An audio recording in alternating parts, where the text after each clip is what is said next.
The two most powerful ways to create a healthy eating pattern. While most people want to find a way to eat healthier, they are up against forces stronger than they understand. Sure, we'd like to eat healthier, but then why do we keep failing? Why are most of us getting heavier over time, despite our best efforts to figure out a better method? We first have to look at the powerful forces we're up against. Then firm our resolve, and try one or both of the powerful methods that I describe below. The forces we're up against. Let's say you'd like to eat a healthier diet. Think about what you're up against. You wake in the morning and are hungry and in a hurry. You know you want to cook something healthy with vegetables, or maybe some oats with fruits and nuts, but it's too much work and takes too long. So you eat a quick bowl of cereal or grab a pastry at the coffee shop. You want to get a salad for lunch, but Teresa party at work and there are a lot of unhealthy options right there in front of you, very tempting. Or perhaps your co-workers invite you to lunch and you can't resist getting the burgers or fried foods they're eating. You want to avoid sweets, but then you go to a family gathering and there are delicious desserts passing in front of your nose all day long, and you just go for it.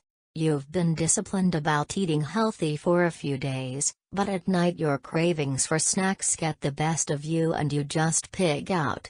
This is your body's hormone signals at work, telling you to eat because it doesn't want you to drop below a certain level, your body fat set point. You are tired, you had a hard day, and you want to just comfort yourself with some snacks, comfort foods. I'm sure at least a couple of these sound familiar to most of you. Maybe too familiar. You might have been struggling with these for years. The forces we're up against are powerful. Lack of time and energy, so we opt for convenience. Social forces that cause us to do what others are doing. Tempting foods are too hard to pass up. Very often this is a combination of high-reward foods and depletion of discipline. Our bodies signaling that we should eat when our body fat starts to drop. Body fat set point. We use food to reward or comfort ourselves, and this is an ingrained habit from childhood. Most of us can't beat all of these really strong forces all the time. And so we win a few battles but lose the war over the long run. What can we do against these powerful forces? Are they unstoppable? No, we can overcome them. It will just take more focused effort than we usually believe when we say, I'm going to start eating healthier tomorrow. There are two powerful methods that can help us overcome these forces. Powerful method 1: change your environment. Most of the forces above can be overcome with a complete change of our environment. Now, I understand that many people aren't in complete control of their environment. Teenagers, for example, or people living in a family, but we can still make some changes that will help. The more of these kinds of changes we can make, the better we'll do against the forces above. See if you can make more changes than you normally would consider. Sometimes when Teresa way to make it happen. Imagine this: you go through your day with only healthy options to choose from, and you have healthy meals already prepared. You made them on Sunday. You wake up, grab a healthy breakfast, take your healthy lunch to work. Avoid the unhealthy places your co-workers eat and instead read a book and eat your delicious lunch. You have healthy snacks packed for the afternoon when your energy starts to dip, and when you get home you have a healthy dinner to heat up and enjoy. At night, you have fruits you can eat if you get hungry. With your environment changed, you will default to healthy most of the time. Then when you don't have a choice, you can just do your best and not worry too much about it. Some changes to consider making to your environment: get rid of all unhealthy food in your home, and only have healthy options. If you can't do this completely, do it as much as you can. Talk to the others in your home and ask for their help.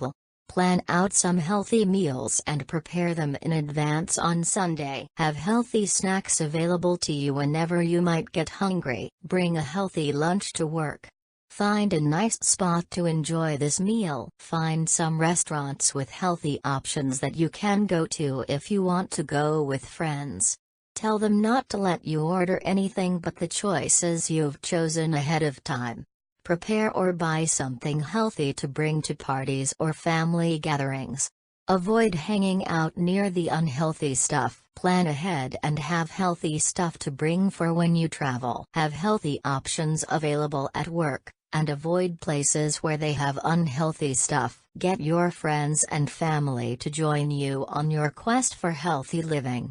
Start a challenge. Ask for their help. Don't get frustrated if they don't join you or don't stick to it. These are just some ideas. You might come up with others, but these are some examples of changing your environment to support a healthy change. It's more important than we often realize. Powerful method to get some support. Accountability. The next most powerful thing you can do to make a change is to make it social. Get friends, family and/or co-workers to give you support, join a challenge with you, or hold you accountable for the changes you'd like to make.